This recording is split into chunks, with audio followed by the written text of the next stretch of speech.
Hello there and welcome back to another video on my channel. Today we're going to be talking more about Hood, Outlaws and Legends and whether or not you should try it, buy it and play it.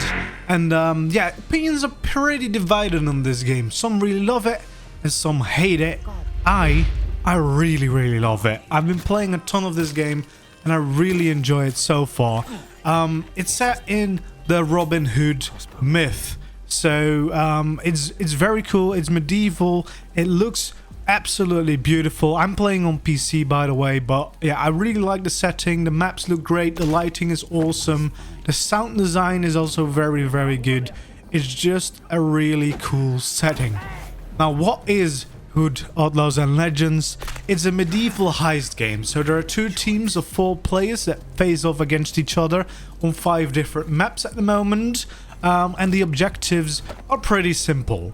You need to find the sheriff and steal the key. You need to find the vault and open it. And you need to bring the chest to an extraction point and get all the gold out to win.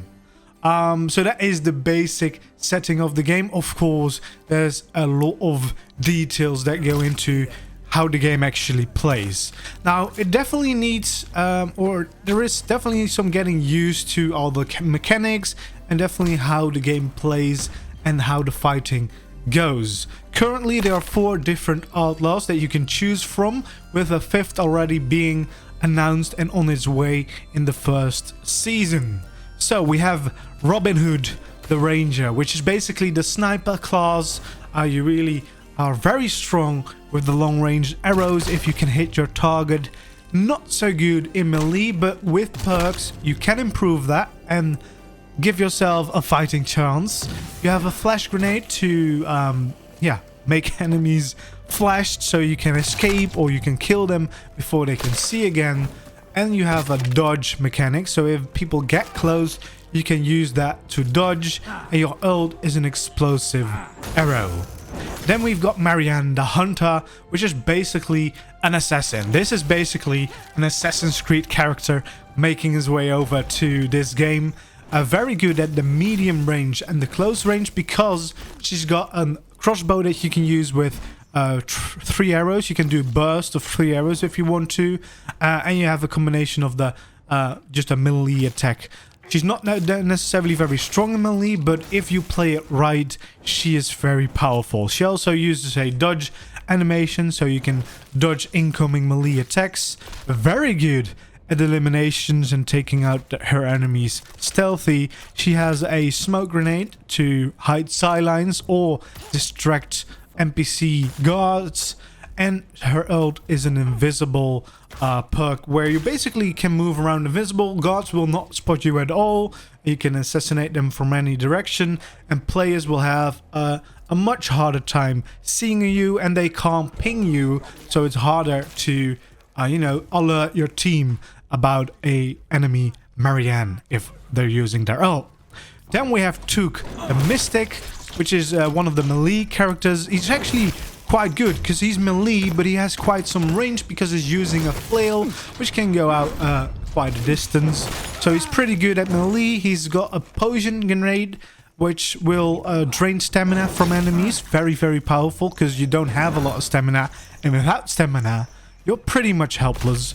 But you can also upgrade this grenade to be a healing grenade later on if you want to heal yourself and your allies. He's got a block, so instead of dodging, you can block with this character to shield from incoming attacks and shield yourself from ranged arrows. His ult is pretty good. It will heal yourself, you'll get your stamina back, and it will also heal your allies around you, and you'll see close enemies. So very good. And Tooke is pretty good at extracting as well because of his stamina regeneration. You can get the chest out pretty quickly, which is very useful late game. Then we've got John the Brawler, which is basically the muscle of the operation. Very good at melee. He can block his attacks as well, so you can also shield yourself from incoming ranged attacks. He has a grenade that will explode, which is very good, and he's got an ult which basically turns him to a beast because of that unlimited stamina for a bit, and he can just go crazy at all the enemies He's also very good at carrying the chest because he's a little bit faster with it, and he's very good at extracting because he can do that very quickly as well. So that is a basic overview of all the characters. Of course, depending on how much you level them up and which perks you give them, they differ a little bit. But I think they're actually pretty well balanced. They all take a little bit getting used to, and you really need to play to the strengths of each character.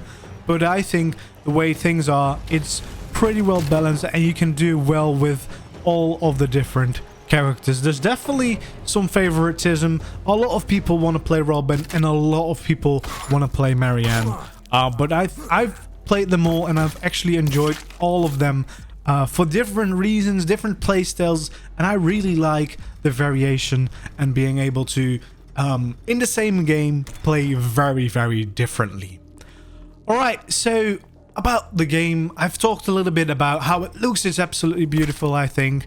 The sound is great, but how does it play? So, of course, stealth is one of the aspects that is heavily advertised in the trailers and stuff, and it can be very, very powerful, especially early game. If you move around doing all the objectives without being noticed, it has a huge advantage because it's you're able to pretty much get the chest wherever you want without being noticed if you're not spotted by the NPC guards. Because the way it works, if you are spotted by an NPC guard, the enemy team will also get your location, so they'll know where you are.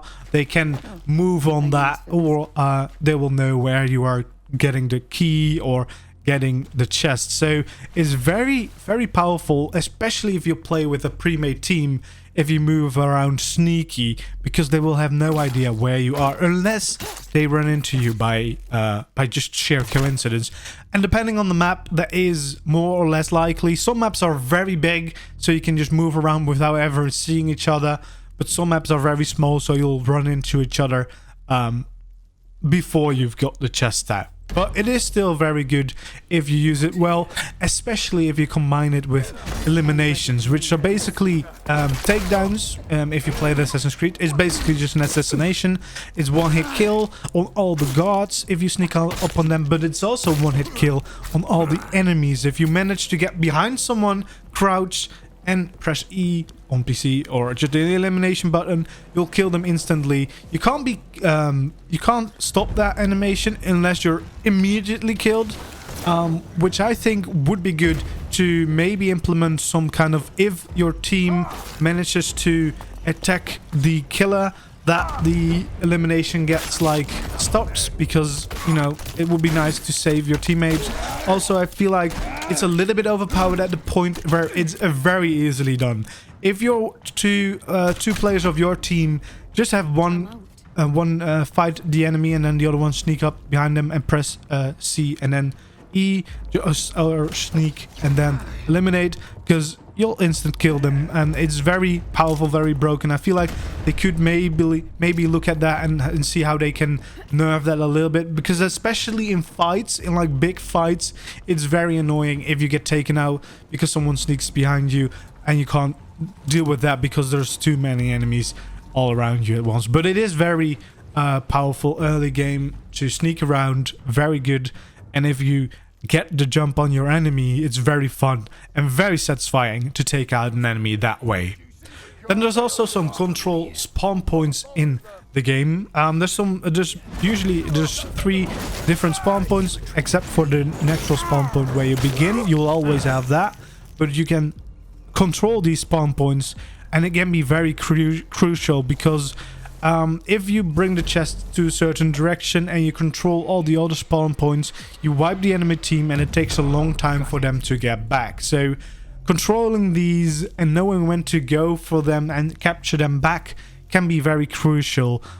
Sometimes you can win a game because you captured points on the right time, and sometimes you get wiped and then you find out that they just captured all the points and there's no way of reaching the extraction in time anymore. So it can be very, very powerful, very strong to, you know, play with one of your team maybe going after the points, making sure they are still in your control when you're extracting the chest. Well, the extraction is also like that's the last part of the game. If you bring a chest to one of the extraction points, it can be very tactical to look at the map, see where your natural spawn is. Always try to get it as close to that as possible. But of course, the other team will probably also try that. So sometimes it can be a little bit of a challenge. And on some maps, it's not really possible because all these spawns are equally close or far away from the natural spawns. And then the other spawn points come into play big time. But this is also the part of the game where chaos begins. This is where the fighting begins, because as soon as you place the chest on an extraction, everyone will know where to go, and then it's just a one big fight usually. But if you have control of the spawn points and wipe a team, you can actually get away pretty fast if you play it right. Then a very big thing about this game, we've talked about all the kind of like basic mechanics. I think a very big part of this game is playing with a pre-made team. At the moment, matchmaking is non-existent. It's just getting enough people together to play a match. But you can be leveled with very low levels, very high levels, and it can be very unbalanced from the start. Usually you can kind of tell what way a game is going. If you see low levels on the other team, you can probably guess if you're high leveled that you're gonna win this easily, because they will not know the best way to play yet, and the other way around, of course. And sometimes you can see it's fairly decently balanced, and then you'll know this is gonna be exciting, because this is actually gonna be very tense and very close as to who will win the end fight. But if you have a pre-made team, I think that's very powerful, because you can coordinate and you can really play this game with all its strengths. I really enjoy playing that way. We have a couple of people on the Discord that have the game and play together, so that is a very fun way to play. So if you don't have any friends that are getting the game, try to get into a community where you can play the game with other people. So you have a huge advantage if you play that way. Another pretty cool aspect of the game is at the end of each match, whether if you've won or lost, doesn't really matter. You can see how much gold you've made, and you get to decide whether you take it all home in your purse or you give it to the people. It's Robin Hood after all. If you give it to the people, that will basically level up your hideout, which is the main setting, the main menu where you can level up your perks, where you get new cosmetic weapon skins or cosmetic skins just for your character. And you need money for that in your purse to buy those things, but you also need your hideout to level up to unlock different things, different skins, and different weapons you want to use. So it's kind of cool they have this system where you can either give it to the people, get it in your purse. What I did early on was basically almost give everything to the people and just make sure that you get around 500 in your purse if you have around that, because then you get a new perk if you want to. But I would try to level up your hideout to the max, which is currently at level 10, as soon as possible, because after that you'll just keep all the money for yourself. You'll be able to get all the skins you want, and you will actually have unlocked a lot more of the cool skins. So, you know, it's kind of worth the wait anyways. But it is a very fun kind of element of the game that you get to decide how much money you want to keep for yourself.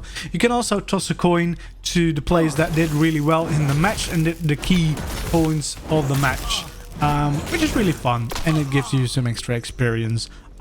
It's just a nice kind of like little gameplay element at the end of each match.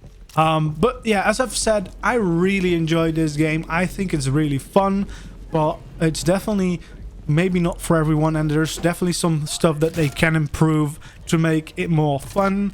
It would be good if they keep adding new maps semi-regularly. I know they're already teasing a new map that will come in this season 0, which has just begun, which is basically the first season before the actual battle pass seasons begin.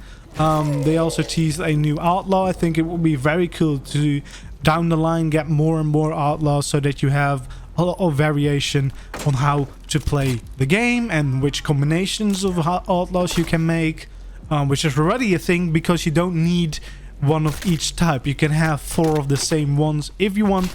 So there's a lot of like variation that you can create, especially if there will be more and more Outlaws down the line. They're also working on different game modes. I'm really curious to see what they will be. I think they have teased a little bit. There's going to be more centered around the action, but there's also going to be centered around the PvE aspect of the game, which could also be very, very fun, because you could focus maybe more on stealth or whatever. I just really enjoyed the game. I enjoyed the setting. I enjoyed playing it. There's definitely some things that I would like to see improved, like the eliminations are a little bit overpowered. Matchmaking can definitely use some work. But at this point, I'm just very excited about this new game. It's not too expensive as well, which is really nice. And I can't wait to see where it goes. So hopefully you found this video semi-useful to kind of get a feeling for the game. If you've got any questions, leave them down below. If you want to see other videos, I've got some up on the channel already. Gameplay of all the different Outlaws that are currently out there. And if you want to catch me live, I also stream this pretty often around over Twitch, so follow me there. And hopefully I'll see you in the next video. Thanks for watching. Bye bye.